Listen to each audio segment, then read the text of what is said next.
Kigali! Hello and welcome to the African Voices. My name is Ziza and today we are here at the BK Arena and I'm here with my friend. Hello? Yeah. Good afternoon. Good afternoon. How are you? Yeah, I'm fine. Okay, would you like to introduce yourself and to our viewers? Okay, I'm Polycarp Muryasi from Nairobi, Kenya. Yeah, a cycling enthusiast who decided to come and watch the World Cycling Championships for the first time in Africa that was held here in Kigali, Rwanda, and it's still continuing. Yeah, so what I did, I attempted a crazy ride up to here. I started my ride in Nairobi up to Kigali, Rwanda, a total of 1,219 kilometers, spanning a period of around 6 days. 2 days in Kenya, 3 days in Tanzania, and 1 day in Rwanda.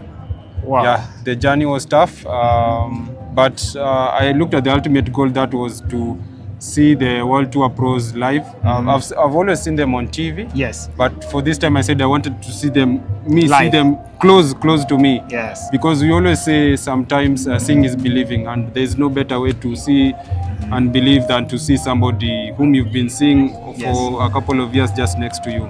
Yeah. So thank you. Oh wow, that's an impressive adventure.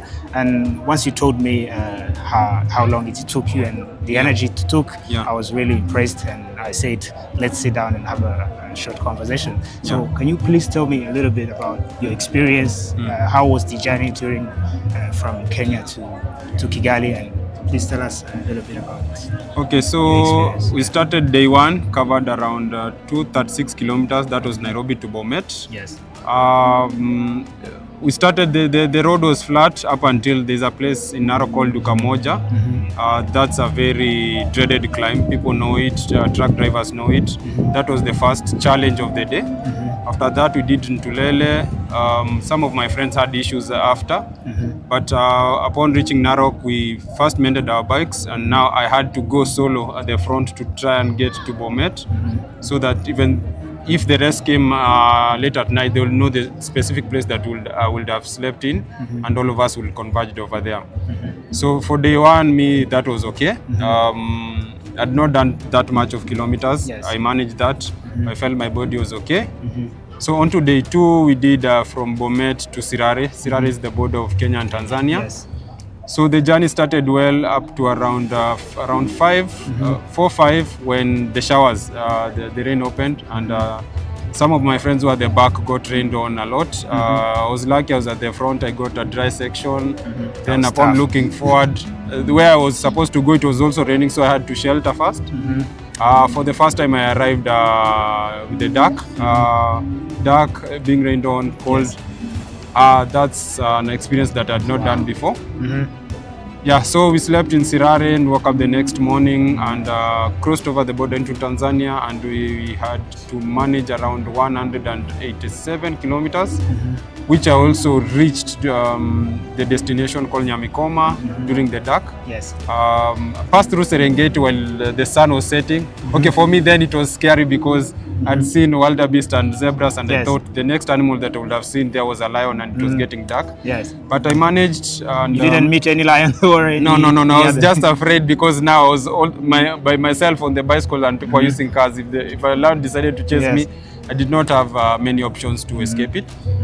So after that, we did, I think, our shortest ride of the 3 days. That was from Nyamikoma to Mwanza. Mwanza is a city that covers, borders Lake Victoria. Slept there, had at least, we reached early, washed our clothes and everything. Then the next day we took a ferry to the other side. It's a shortcut using a ferry. Took a ferry, then rode from the other side up to Bwanga. There, the heat, I started now feeling the real heat that's in Tanzania. It's hot compared to the journey that we did in Kenya. After that, we did, that was day 4, we did from Bwanga to Rusumo. I remember that's the journey that I started the earliest. I left at 4 a.m. so as to cover those kilometers. Got the heat, sections of the road were being mended, so dust and everything.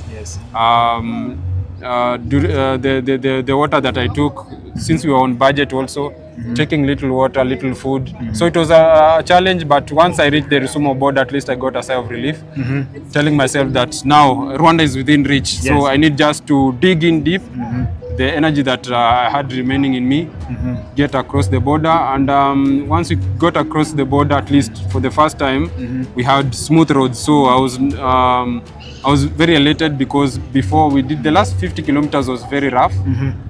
Yeah, we did now from Rusumo to Kigali, and the terrain changes a bit because Tanzania, most of it was a bit flat, few hills here and there.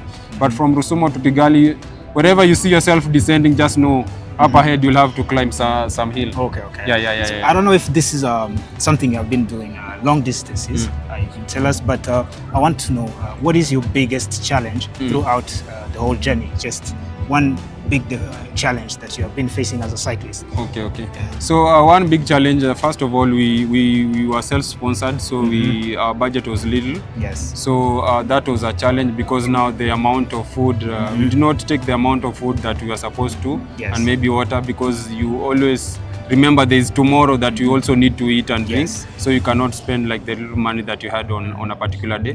That was the main challenge so far. But we had a strong will, strong minds that will always take us through the journey.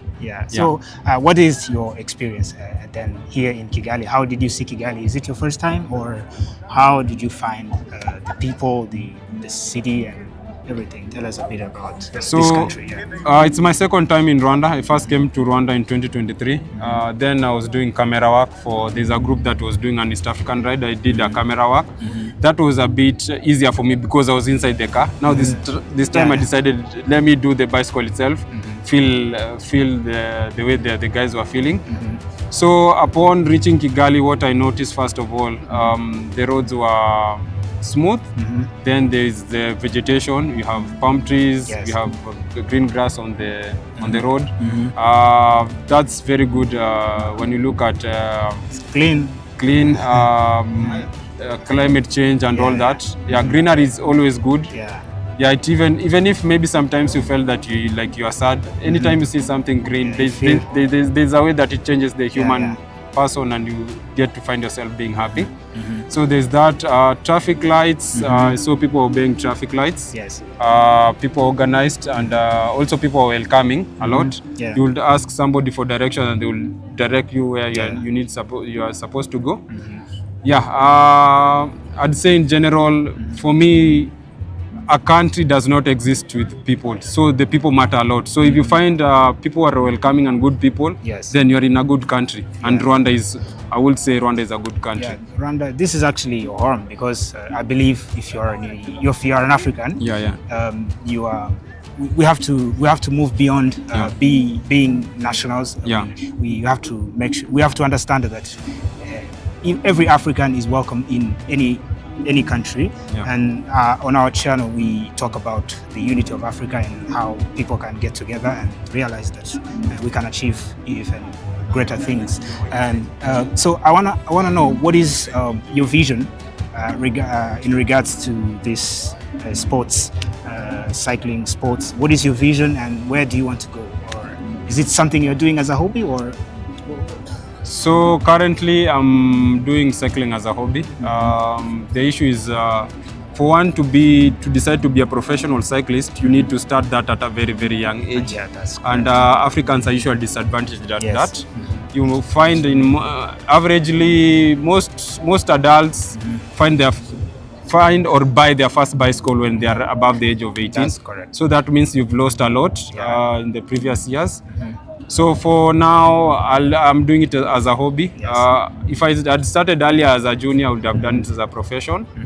And another thing, the World Cycling Championships coming to Africa for the first time and coming to Rwanda, which is a partner state of the East African community, has opened a lot of doors. So like a country now like Kenya, like my country, can now decide, see, it's now possible. If this country did it, we just need to see what they did and follow the process, the organization, and we can also do that. Then it shows that if Rwanda did it, we can also have the capability and bid for maybe 20, 30 something or something. So it shows it's possible. And another thing, I'm elated again because this is the second thing coming to Africa. Remember, we had the World Cup in South Africa in 2010. That's 15 years ago. Yes, it shows the second World Cup actually. Happening in Africa. So it shows Africa is capable. Yes, Africa is developing, and Africa has the capability, and Africa is the future. Africa is the future. I like that, and we usually talk about that as if we can look for. Africa is really developing, and Africa has young talents. So I believe this World Championship happening in Africa means that we can do anything, we can achieve anything we want. So I want to thank you so much for your time and the energy you've spent. It's really exhausting. We truly appreciate your passion and visiting our country. Rwanda is welcome to anybody, not only for East Africans. Any African is welcome to visit Rwanda, and we thank you so much for your time. And I hope you're going to have a safe journey when you go back to your country. And we hope to see more Africans visiting each other and having and enjoying their time. Thank you so much. Thank you so much, and I will see you in the next video.